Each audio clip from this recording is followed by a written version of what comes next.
Ang programang ito ay hatid sa inyo ng Air 21. Sagot ko, padala mo!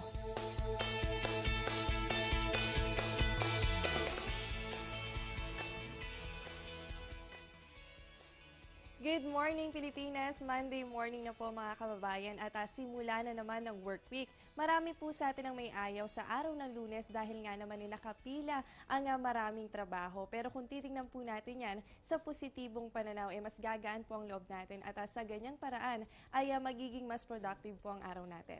At habang kayo naghahanda papasok sa inyong eskwelahan at opisina, tutok na muna kayo dito sa Panahon TV para umaga pa lang alam mo na ang lagay ng panahon.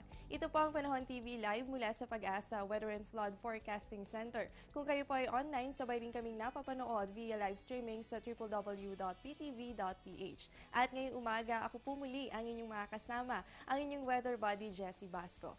Mga kababayan, ang araw na ito ay isang napakahalagang araw din po, lalo na para sa ating mga Katoliko. Itinuturing bilang kaarawan ng ating ina, si Blessed Virgin Mary. Sa Pilipinas, marami sa mga Marian devotee ang ipinagdiriwang ang kaarawan po ni Blessed Virgin Mary kasabay ang ilang mga activity kasama ang kani-kanilang pamilya.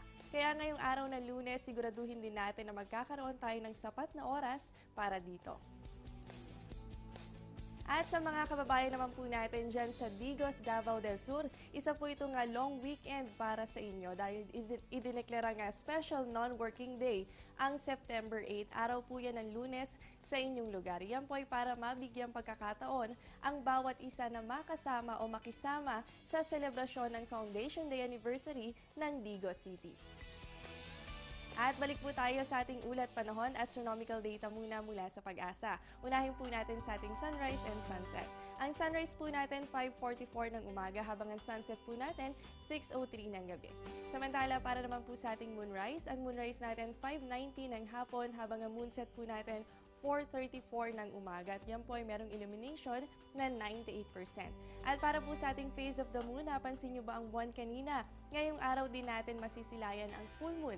Sa ganitong phase ng buwan, perigee ang scientific term ng pambihirang phenomenon gaya nito.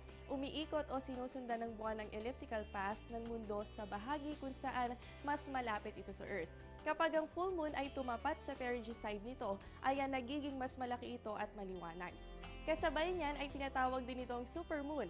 Nangyari din yan sa ganitong pagkakataon last year month of June. Naitala po na mas maliwanag ito ng 30% at mas malaki ng 14% kumpara sa normal size ng buwan. Kaya po mamaya asahan natin ang kakaibang liwanag at laki nito. Mas may enjoy po natin yan o supermoon kung tayo po ay gagamit ng binoculars.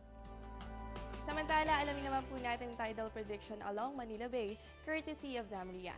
Ang high tide po natin 8:52 ng umaga at yan po ay merong 1.26 meters na level ng tubig habang ang low tide naman po natin 4:34 ng hapon at yan po ay merong 0.10 meters na level ng tubig. Marami pa po ang dapat abangan sa pagbabalik ng Panahon TV.